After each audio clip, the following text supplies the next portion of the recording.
नमस्कार, कैसे हैं आप लोग। आज मैं आप लोगों को पढ़ाने जा रहा हूँ झारखंड सरकार द्वारा JCERT के द्वारा तैयार किया गया सुभाषिका, जो कि संस्कृत बुक है, 8वां क्लास का है। इसका मैं चतुर्थ पाठ, जो कि जक्ष युधिष्ठिर संवादः, यह प्रस्तुत कहानी महाभारत के प्रसंग से लिया गया है। महाभारत काल में जब कौरव पांडव के बीच द्यूत क्रीड़ा का ये होता है, कहने का मतलब कि जुआ में जब वे अपने सब कुछ हार जाते हैं तो उन लोगों को अज्ञातवास मिलता है। अज्ञातवास के दौरान वो कौरवों से बचने के लिए पांडव लोग जंगल चले जाते हैं और जंगल में जहाँ तहाँ भटकते हैं। इस बीच जंगल में ही द्रौपदी को प्यास लगती है तो पानी की मांग करती है। अतः युधिष्ठिर अपने सभी छोटे छोटे भाइयों को एक तालाब के पास भेजते हैं। वह तालाब यक्ष नाम का राक्षस का होता है और यक्ष नाम का राक्षस बोलता है कि पहले मेरे सभी प्रश्नों के उत्तर दो, इसके बाद ही इस नदी से जल पीना। तो उनके सभी भाई, युधिष्ठिर के सभी भाई प्रश्न का उत्तर देने से पहले ही पानी पीते हैं और बेहोश हो जाते हैं और वहीं गिर पड़ते हैं। अंत में युधिष्ठिर को उस तालाब के पास जाना पड़ता है। जाने के बाद युधिष्ठिर देखते हैं कि मेरे सभी भाई तो यहाँ पर बेहोश गिरे हुए हैं, तो वह उनका सामना यक्ष नाम का राक्षस से होता है और यक्ष के द्वारा प्रश्न पूछे जाते हैं और युधिष्ठिर उसका उचित उत्तर देते हैं। यह पाठ उसी संदर्भ में है, इसीलिए इस पाठ का नाम है यक्ष युधिष्ठिर संवादः।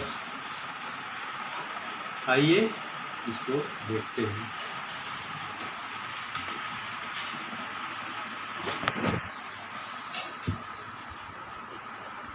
यक्ष उवाच, यक्ष बोलता है, किम नु हित्वा प्रियो भवति, किम नु हित्वा न शोचति, किम नु हित्वा अर्थवान भवति, किम नु हित्वा सुखी भवेत्।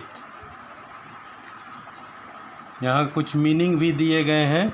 हित्वा का मतलब छोड़ करके, प्रिय का मतलब प्यारा, सोचती मतलब दुखी होता है, मानम का मतलब मान, आदर या सम्मान, अर्थवान संपत्तिशाली, कामम बने काम वासना।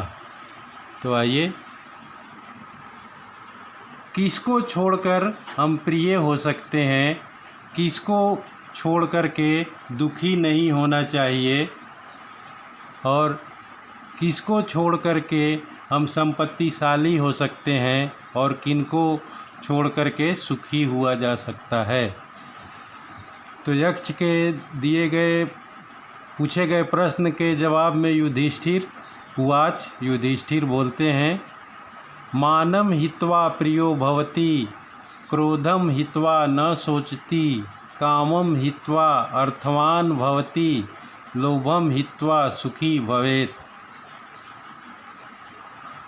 मान को छोड़ करके प्रिय हुआ जा सकता है।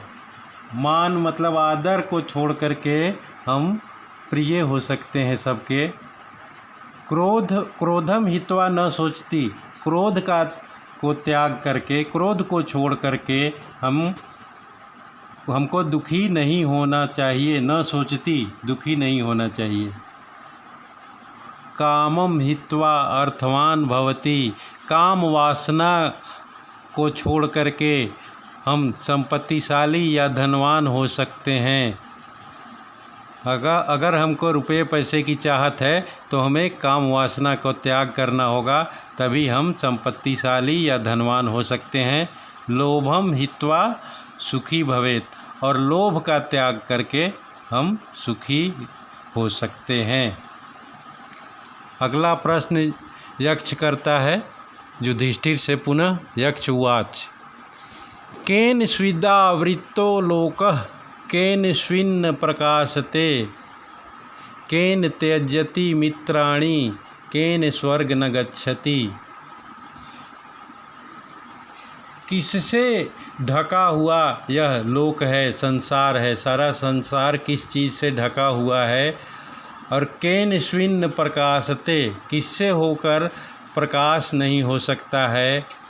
केन त्यजति मित्राणि, किससे मित्र का त्याग हो जाता है।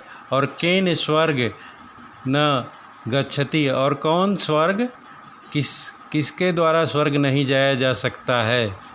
युधिष्ठिर उवाच, युधिष्ठिर बोलते हैं इस प्रश्न के उत्तर में, या अज्ञानेन आवृतो लोकस्तमसा न प्रकाशते लोभात त्यजति मित्राणि संगात स्वर्ग न गच्छति। बोलते हैं कि अज्ञान से यह पूरा संसार ढका हुआ है। तमसा न प्रकाशते,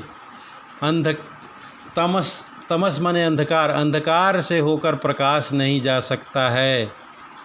और लोभ के कारण मित्र छूट जाते हैं, मित्र छोड़ देता है। लोभ अगर हम करते हैं तो मित्र हमको छोड़ जाता है।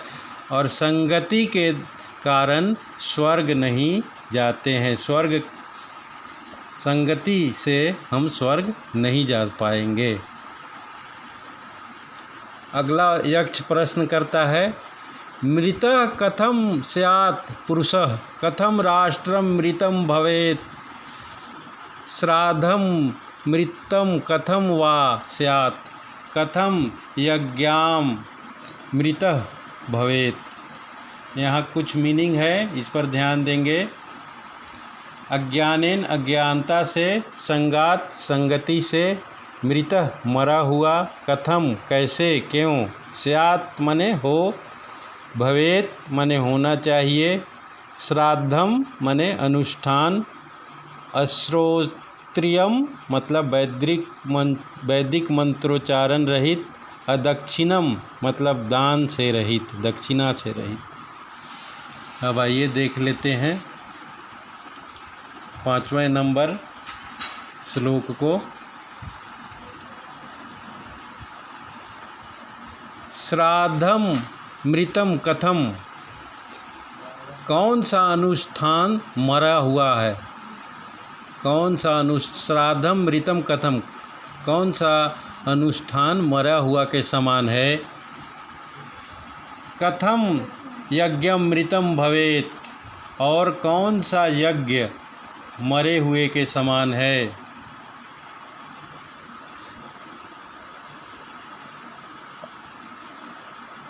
मृतः कथम, एक लाइन छूट गया, ऊपर में से चलते हैं। मृतः कथम स्यात् पुरुषः कथम राष्ट्रम मृतम भवेत्, कौन सा व्यक्ति मरे हुए के समान है, कौन सा राष्ट्र मरे हुए के जैसा है, और कौन सा श्राद्ध, कौन सा अनुष्ठान मरे हुए के समान है। या अगला, कौन सा यज्ञ मरे हुए के समान है। यक्ष के द्वारा प्रश्न किया जाता है। इसके जवाब में 6ठे नंबर में युधिष्ठिर उवाच, युधिष्ठिर इसका जवाब देते हैं। मृतो दरिद्रः पुरुषो मृतः राष्ट्रम अराजकम मृतम श्रोत्रियम श्राद्धम मृतो यज्ञस्त्व दक्षिणः। तो बताते हैं, मृतो दरिद्रः पुरुषो, दरिद्र पुरुष, गरीब व्यक्ति मरे हुए के समान है। कौन सा व्यक्ति मरे हुए के समान है, तो बोलते हैं कि दरिद्र व्यक्ति, गरीब व्यक्ति मरा हुआ के समान है। मृतः राष्ट्रम अराजकम, अराजकता से भरा हुआ देश, मरा हुआ देश के समान है। मृतम श्रोत्रियम श्राद्धम। श्रोत्रियम अश्रोत्रियम का मतलब वैदिक उच्चारणों से रहित जो श्राद्ध है, जो अनुष्ठान है, ऐसा अनुष्ठान जिसमें वैदिक मंत्रोच्चारण न हो, वैसा श्राद्ध, वैसा अनुष्ठान मरा हुआ अनुष्ठान के समान है। और कौन सा यज्ञ मरे हुए यज्ञ के समान है? तो दक्षिणा से रहित, अदक्षिणम मतलब दान से रहित, ऐसा यज्ञ जिसमें दान पुण्य नहीं किया गया हो, वह यज्ञ जो है मरे हुए यज्ञ के समान है। बहुत बहुत धन्यवाद आपको। उम्मीद है कि इसका आपको अच्छा लगा होगा। अगर अच्छा लगा होगा तो प्लीज़ कमेंट करेंगे और लाइक करेंगे और सब्सक्राइब करेंगे। धन्यवाद।